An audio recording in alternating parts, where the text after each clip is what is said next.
And that was when I stared at you eye to eye that you didn't like it and that I didn't know if I could work with you anymore. Hi, I'm John, I'm David, and this is Creators Conversations. My name is John Cleary. I'm from New York. I joined Epidemic back in February of 2018 in the sexy position of music talent acquisition. My background prior to that was pretty much every aspect of the music industry. At a young age, kind of fell in love with music from video games and movies, and knew that was what I wanted to do. Then eventually decided I would go to school for it, and then discovered hip hop and was able to work with legends in hip hop like DJ Premier. And from there, explored every aspect of the music industry that I could, and tried to prepare myself for any opportunities that would come. My name is David Slitsky. I grew up in Massachusetts and was living in New York for 5.5 years before moving to Stockholm, Sweden to work with Epidemic. I am a Grammy-nominated audio engineer. I've done some record production. I've done some mixing. I've been a freelance A&R consultant. Just going to do the annoying part where I rattle off all the different artists that I work with that people might know, which everyone hates doing, but here we go. Going to do it anyways. The Roots, Usher, D'Angelo, Travis Scott, Chad Smith, Corinne Bailey Ray, Ray Angry, Helen Sung, Ambrose Akamushiri, Derek Hodge. Who else? Did I say Travis Scott already? Travis Scott.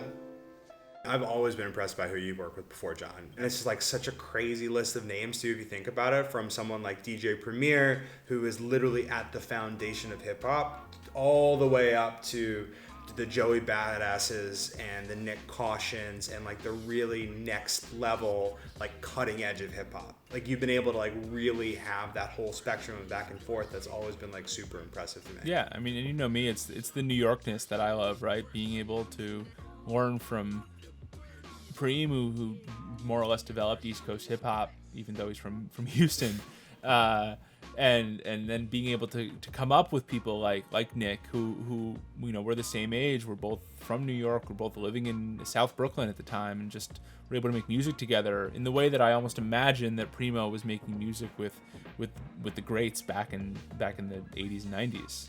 The first thing, you know, or not, probably not the first thing, but probably like the third thing you mentioned to me was your background with the Roots.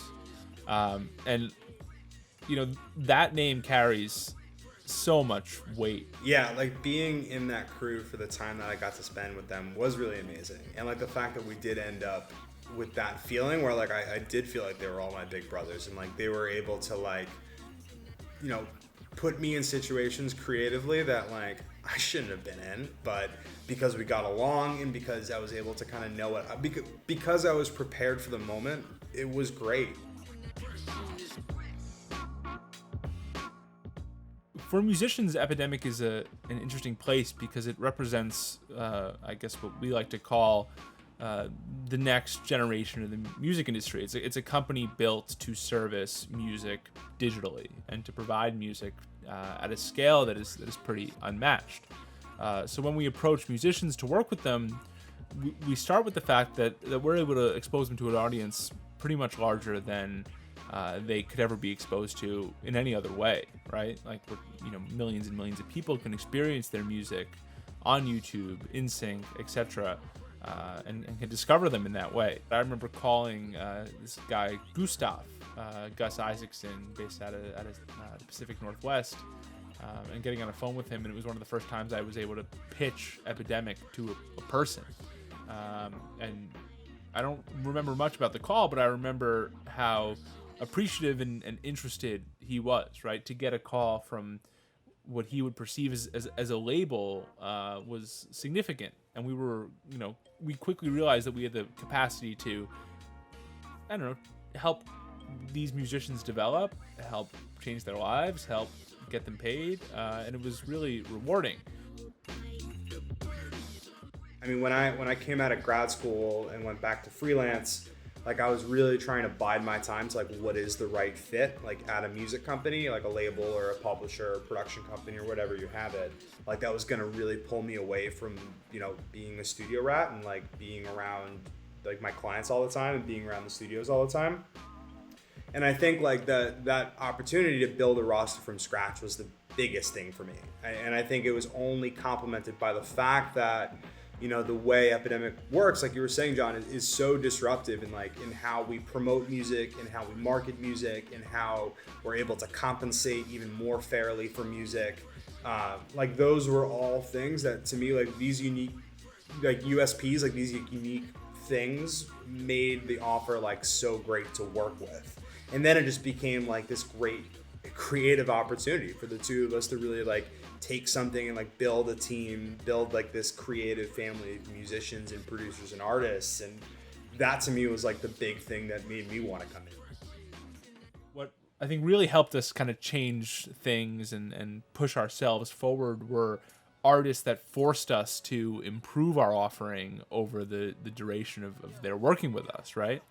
Like when we brought on HD Been Dope, it was like he expected more from us, right? He wanted to use a picture of himself in the artwork. He wanted to be explicit on his records and his artwork. He wanted like all of the stuff that we had never thought about needing to have those conversations, but he kind of forced us to.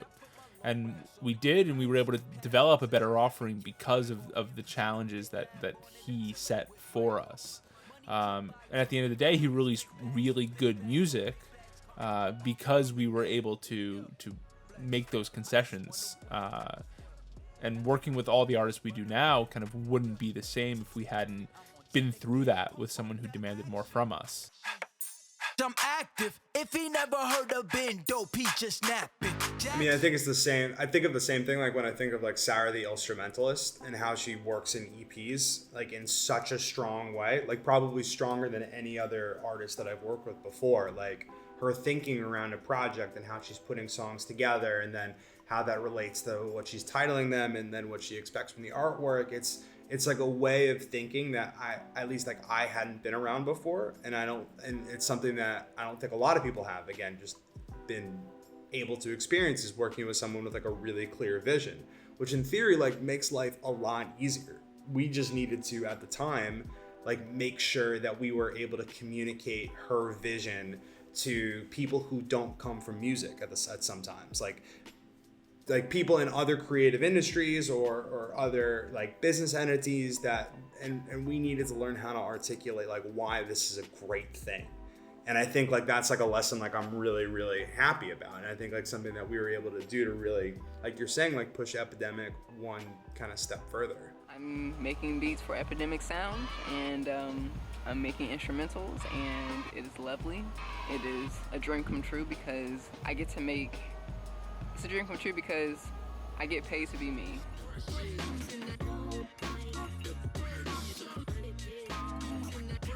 Looking forward, things are exciting, and for me, we're going is I mean obviously up, but at the same time, I'm looking forward to exploring how our musicians and our music fuels that growth.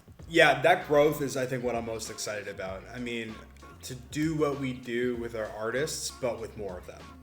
Like, I think we're really on to something great in terms of how we work with creators, how we promote music, how we provide financial stability. I mean, how we soundtrack the internet and soundtrack the world. And I just want as many people to be a part of that as possible. And I think that's what I'm most excited about in my gig, is like to really find those sweet spots for us to be able to provide like long-term creative support to people. I mean, that's what keeps me up at night. That's what gets me up in the morning. I mean, I'm excited for all of them. Like, I mean, we talked about Dylan Sitz already, who I think has grown leaps and bounds. He is Dylan Sitz the God, even though he'll never admit it. I mean, Sarah the Instrumentalist just like grows in her artistry like with every passing month. Tilden Park coming out with bangers. You know, Xavier Roussan with heater after heater. Panda Raps like literally inventing new styles of hip hop on the fly. When we want to soundtrack the world, the music has to be like really fucking good. And it's awesome that the music is really good, like, and it's propelled by artists who put their vision central and team members that support those artists. 100%.